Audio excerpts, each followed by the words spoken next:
నమస్కారం ఈటీవీ న్యూస్కి స్వాగతం. ముందుగా ముఖ్యాంశాలు. ఏపీలో జాతీయ రహదారుల నిర్మాణంపై చంద్రబాబు సమీక్ష. శాఖల మధ్య సమన్వయానికి టాస్క్ ఫోర్స్ ఏర్పాటు చేసిన సీఎం. 2 ఏళ్లలో పోలవరం పనులు పూర్తి కావాల్సిందేనన్న ముఖ్యమంత్రి. పక్కా షెడ్యూల్ రూపొందించుకోవాలని ఆదేశాలు.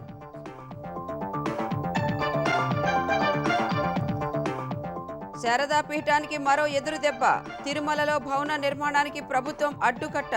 గతంలో టీటీడీ బోర్డు చేసిన తీర్మానం తిరస్కరణ. తెలంగాణలో ఉద్యోగులకు డీఏ బకాయిలపై నేడే నిర్ణయం. ఆర్థికపరమైన సమస్యలను మార్చి నెల తరువాత పరిష్కరిస్తామని సీఎం హామీ. స్థానిక సంస్థలు ఎమ్మెల్సీ ఎన్నికలపై బీజేపీ కసరత్తు. 3 మండలి స్థానాల్లోనూ గెలవాలని పార్టీ నేతలకు అధిష్టానం దిశానిర్దేశం. ఒడిశాలో తీరం దాటిన దానా తుఫాన్. గంటకు 110 కిలోమీటర్ల వేగంతో భీకర గాలులు. నేలకూలిన చెట్లు, విద్యుత్ స్తంభాలు. జమ్మూ కాశ్మీర్లో మరోసారి ఉగ్రఘాతుకం. బారాముల్లాలో సైనిక వాహనంపై దాడి. 2 జవాన్లు సహా 4 మృతి.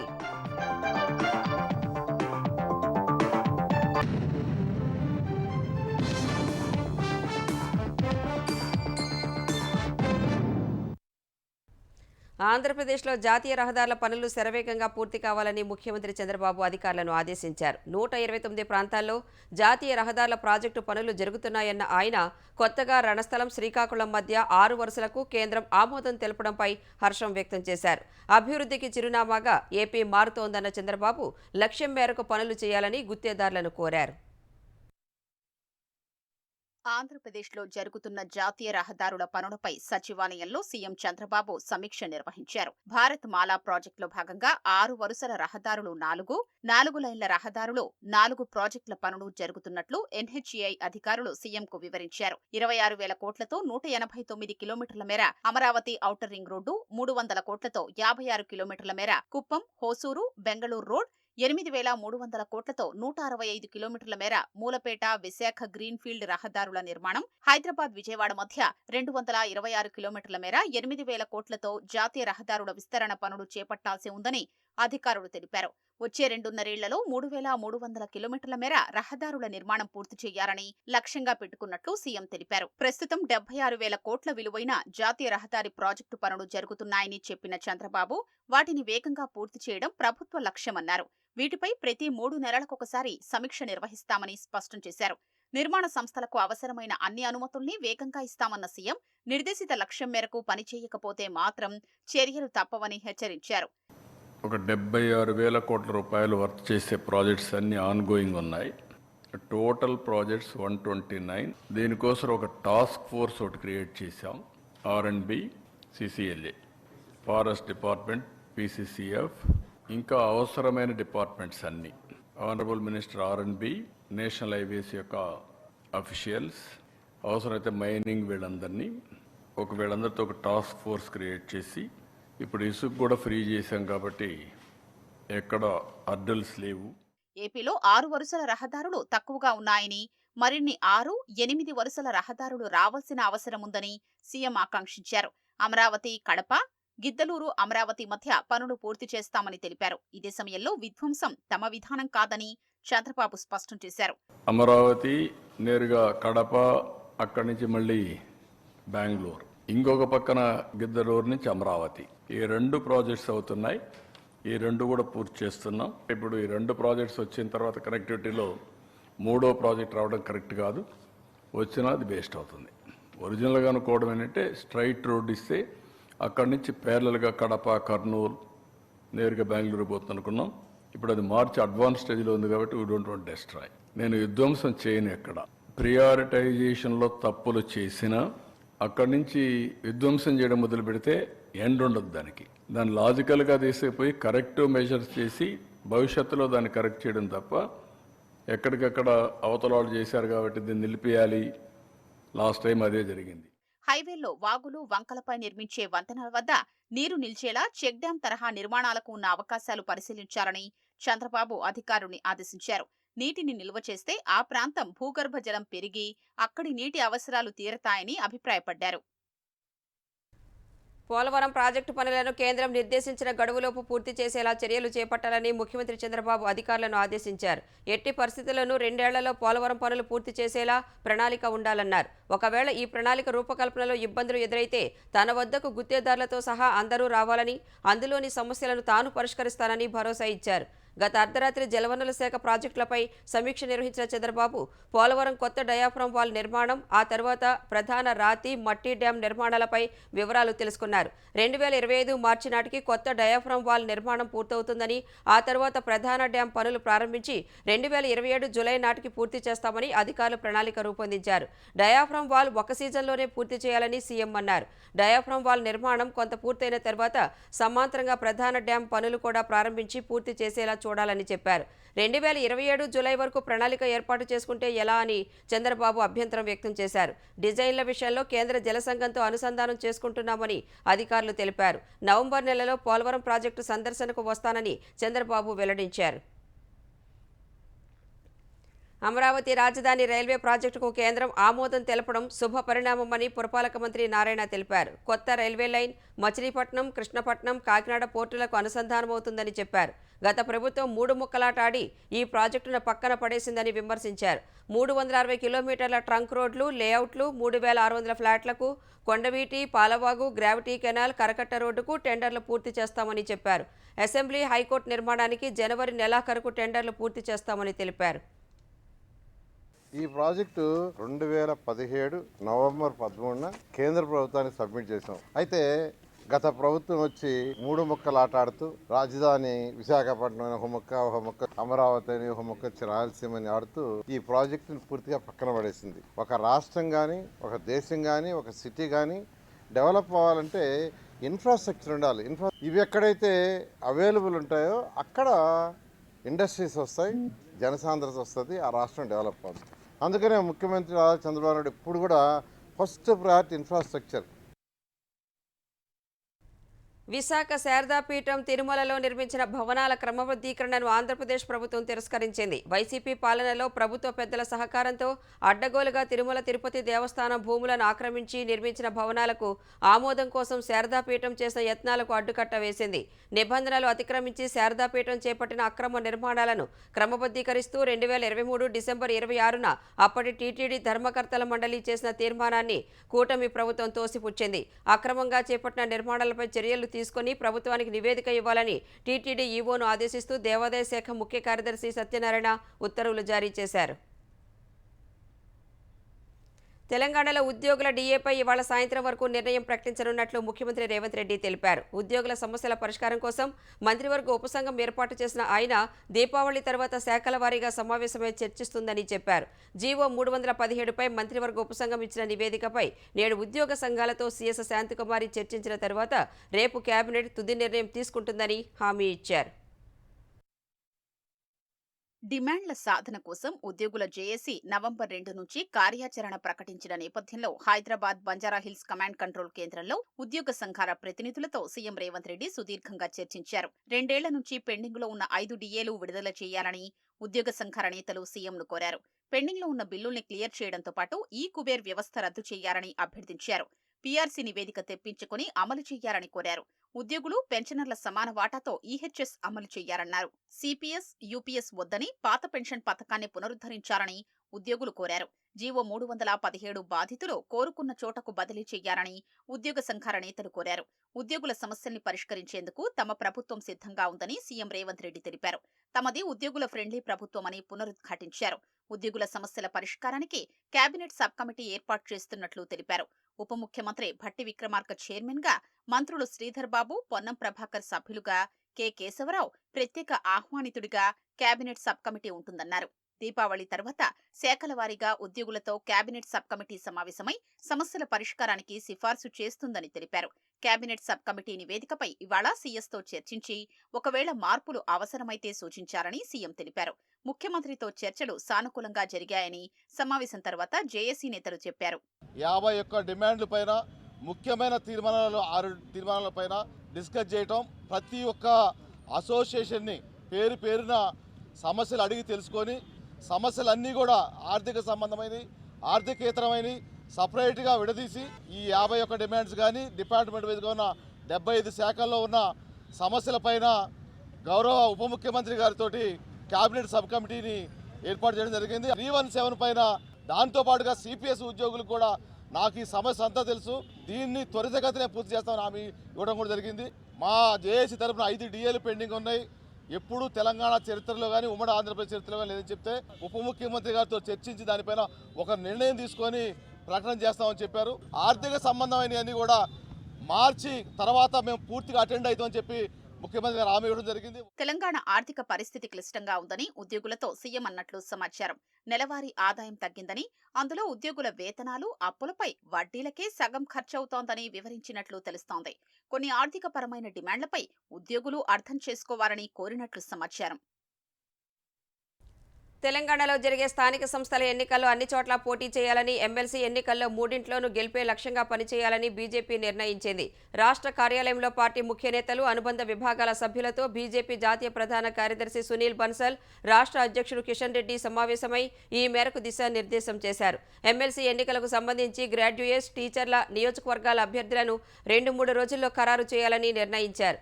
ఆయా నియోజకవర్గాల్లో ఓటర్ల నమోదులో చురుగ్గా పాల్గొనాలని, 6 గ్యారంటీల అమల్లో కాంగ్రెస్ ప్రభుత్వ వైఫల్యాలను ఎండగట్టాలన్నారు. నవంబర్లో పోలింగ్ కేంద్రం స్థాయి నుంచి ఆ పై స్థాయిల్లో పార్టీ కమిటీలు వేసి బీజేపీని పటిష్టం చేయాలన్నారు. 70 నుంచి 80 వేల మంది క్రియాశీల సభ్యులను సిద్ధం చేయాలన్నారు. ఈ సందర్భంగా కిషన్ రెడ్డి, సునీల్ బన్సల్ నుంచి పార్టీ సభ్యత్వం తీసుకున్నారు.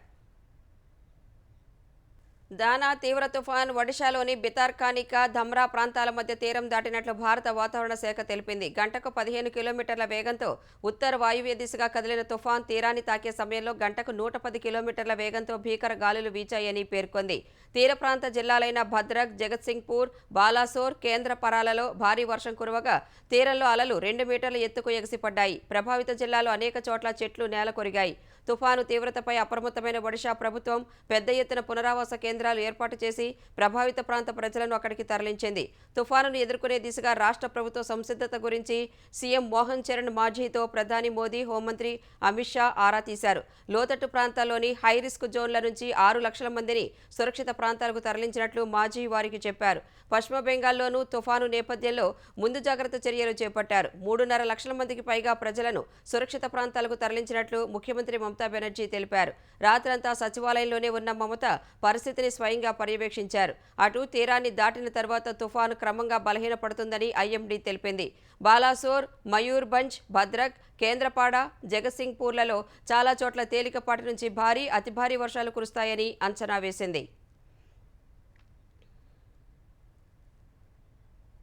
ప్రపంచ ప్రఖ్యాత ఆర్టిఫిషియల్ ఇంటెలిజెన్స్ కంప్యూటింగ్ సంస్థ ఎన్విడియా సీఈఓ జెన్సన్ హువాంగ్తో ఏపీ ఐటీ ఎలక్ట్రానిక్స్ శాఖ మంత్రి నారా లోకేష్ ముంబైలో సమావేశమయ్యారు.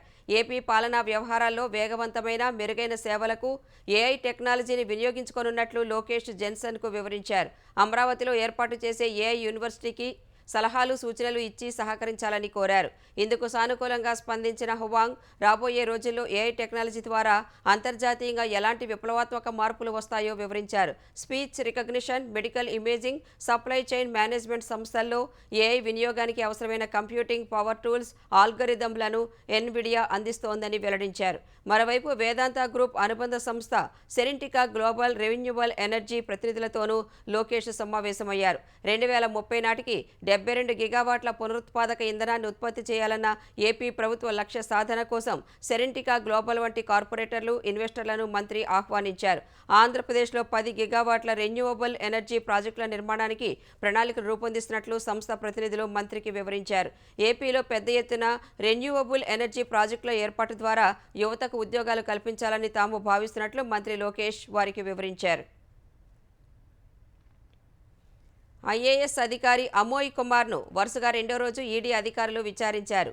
ఆయన రంగారెడ్డి జిల్లా కలెక్టర్గా ఉన్నప్పుడు 100 కోట్ల విలువైన భూముల రికార్డులు తారుమారు చేశారని ఆరోపణలు రాగా రంగంలోకి దిగిన ఈడీ వరుసగా 2 రోజులు విచారించింది.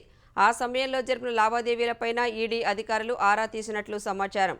భూదాన్ నాగారం భూముల వివరాల కోసం సుదీర్ఘంగా అధికారులు ప్రశ్నించారు. ప్రధానంగా 42 ఎకరాల భూమిని ఎవరి ప్రమేయంతో ఇతరులకు కట్టబెట్టారనే విషయంలో అమోయ్ కుమార్పై ప్రశ్నల వర్షం కురిపించినట్లు సమాచారం. అమోయ్ కుమార్తో పాటు మరికొందరిని ఈడీ అధికారులు ప్రశ్నించారని తెలుస్తోంది. రెండో రోజు అమోయ్ కుమార్ను దాదాపు 6 గంటలు ప్రశ్నించి ఆయన నుంచి కొన్ని దస్త్రాలు కూడా తీసుకున్నట్లు సమాచారం. హైదరాబాద్ రాయదుర్గం కూడలిలో తెలంగాణ ప్రభుత్వం ప్రతిపాదిస్తున్న ఐకానిక్ టైమ్స్ స్క్వేర్ నిర్మాణానికి సంబంధించిన డిజైన్లను ఐటీ పరిశ్రమల మంత్రి దుద్దిళ్ల శ్రీధర్ బాబు సమీక్షించారు. దీనిపై ఇప్పటికే టెండర్ ప్రకటన విడుదల కాగా పలు సంస్థలు తాము రూపొందించిన నమూనాల ప్రజెంటేషన్లను సచివాలయంలో మంత్రి సమక్షంలో ప్రదర్శించాయి. ఈ సందర్భంగా పలు సూచనలు చేసిన మంత్రి న్యూయార్క్ టైమ్స్ స్క్వేర్ తరహాలో 24 గంటలు సందర్శకులను ఆకట్టుకునేలా టీ స్క్వేర్ రూపొందించాలని అన్నారు. భారీ ఎలక్ట్రానిక్ డిస్ప్లేలు, డిజిటల్ ప్రకటనలతో ఆ ప్రాంతమంతా వెలుగులు విరజిమ్మాలని సూచించారు. వ్యాపారం, వినోదం, పర్యాటకంతో సందర్శకులు ఉల్లాసంగా గడిపేలా సాంస్కృతిక ప్రదర్శనలు, గాయకుల సందడి ఉండాలన్నారు. 24 గంటలు తెరిచి ఉండేలా యాంఫీ థియేటర్లు, ఓపెన్ రెస్టారెంట్లు ఏర్పాటు చేయాలని సూచించారు. ప్రత్యేక థీమ్తో కూడిన షాపింగ్ మాల్స్ ఉండాలని పేర్కొన్నారు. భారత్పై కెనడా ఇటీవల ప్రవర్తించిన తీరు అత్యంత అసహ్యంగా ఉందని ఆ దేశంలో హైకమిషనర్గా సేవలందించిన సంజయ్ వర్మ తెలిపారు. స్నేహపూర్వక ప్రజాస్వామ్యంగా భావించిన దేశమే భారత్ను వెన్నుపోటు పొడిచి అత్యంత అనైతికంగా ప్రవర్తించిందని వివరించారు. ఖలిస్తానీ ఉగ్రవాది నిజ్జార్ హత్యలో ఇండియన్ ఏజెంట్ల హస్తం ఉండొచ్చని కెనడా సృష్టించిన వివాదం నేపథ్యంలో అక్కడి దౌత్యవేత్తలను భారత్ ఇటీవల వెనక్కి రప్పించింది. అలా వచ్చేసిన దౌత్యవేత్త సంజయ్ వర్మ జాతీయ మీడియాకు ఇంటర్వ్యూ ఇచ్చారు. ఇరు దేశాల మధ్య సంబంధాలు పతనం కావడాన్ని ఊహించలేదన్న ఆయన కెనడా ప్రధాని ట్రూడో ప్రజాదరణ కోల్పోతున్నారని తెలిపారు. ఇప్పటికిప్పుడు ఎన్నికలు జరిగితే ట్రూడో విజయం సాధించడం చాలా కష్టమన్నారు. కెనడా చెబుతున్నట్లుగా ఆ దేశంలో తాము ఎలాంటి రహస్య ఆపరేషన్లు చేయలేదన్నారు. భారత్పై చేసిన తీవ్ర ఆరోపణలకు ఎలాంటి ఆధారాలు చూపలేకపోయారని వెల్లడించారు. ఆ దేశంలో న్యాయ వ్యవస్థ సున్నితంగా ఉండటం వల్లే ఖలిస్తానీలు ఆశ్రయం పొందుతున్నారని ఆక్షేపించారు. If you look at the entire episode, and we have always been maintaining that there is no shred of evidence shared with us, I always feel that it is largely politically motivated and an ill-conceived targeting of India. We are a responsible democracy. We do not have any such policy to harm any country. We do not interfere in other countries' internal and domestic affairs. देखिए, दुख तो हुआ जरूर, क्योंकि एक राजदूत के रूप में मैं वहां गया था रिश्ते को सुधारने के लिए. तब बुरा तो लगता है कि जिस काम के लिए मैं आया था शायद सफल नहीं हो पाया. लेकिन उसी समय यह भी महसूस होता है कि अगर मेरे राष्ट्रीय हित पर कोई हमला करेगा तो फिर मेरा यह फर्ज बनता है.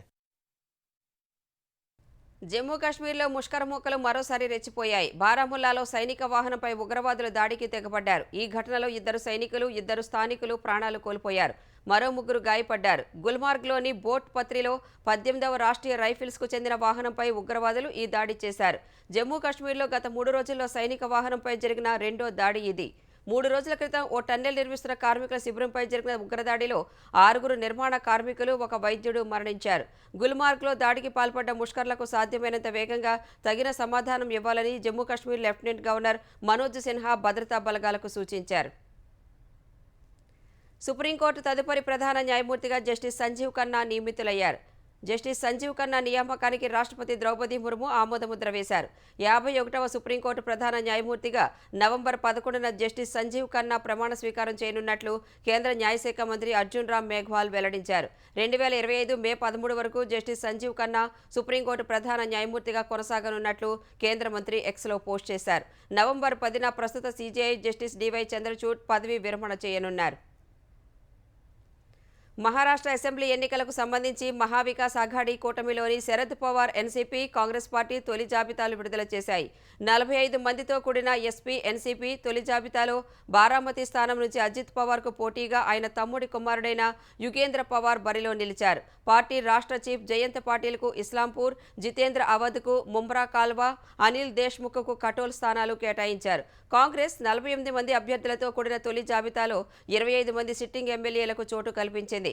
మహారాష్ట్ర కాంగ్రెస్ అధ్యక్షుడు నానా పటోలేకు సకోలి, అసెంబ్లీలో పార్టీ పక్ష నేత బాలాసాహెబ్ తరోట్కు సంగంనేర్, అసెంబ్లీలో విపక్ష నేత విజయ్ వడేటియార్ బ్రహ్మపురి నుంచి పోటీలో ఉన్నారు. మాజీ సీఎం పృథ్వీరాజ్ చవాన్ కరాడ్ సౌత్ నుంచి పోటీ చేస్తున్నారు. అటు జార్ఖండ్లో 7 మందితో కూడిన రెండో జాబితాను కాంగ్రెస్ విడుదల చేసింది. రిలయన్స్ ఇండస్ట్రీస్ గుజరాత్లో నిర్మిస్తున్న గిగావాట్ డేటా సెంటర్కు ఆర్టిఫిషియల్ ఇంటెలిజెన్స్ ప్రాసెసర్లను సరఫరా చేసేందుకు అమెరికా సాంకేతిక దిగ్గజం ఎన్విడియా ఒప్పందం కుదుర్చుకుంది. రిలయన్స్ డేటా సెంటర్కు తన బ్లాక్వెల్ ఏఐ ప్రాసెసర్ను ఎన్విడియా సరఫరా చేయనుంది. యోటా డేటా సర్వీసెస్, టాటా కమ్యూనికేషన్స్ వంటి కంపెనీలకు చెందిన భారీ స్థాయి డేటా సెంటర్లకు కూడా తన హాపర్ ఏఐ చిప్లను ఎన్విడియా అందించనుంది. ముంబైలో జరిగిన ఎన్విడియా ఏఐ సమ్మిట్లో రిలయన్స్ అధిపతి ముఖేష్ అంబానీతో కలిసి ఎన్విడియా కార్ప్ సీఈఓ జెన్సన్ హ్యూవాంగ్ పాల్గొన్నారు. దేశీయ టెక్ సంస్థలైన ఇన్ఫోసిస్, టీసీఎస్, మహీంద్రా, విప్రోతో తమ భాగస్వామ్యాన్ని మరింత బలోపేతం చేసుకోనున్నట్లు హ్యూవాంగ్ తెలిపారు.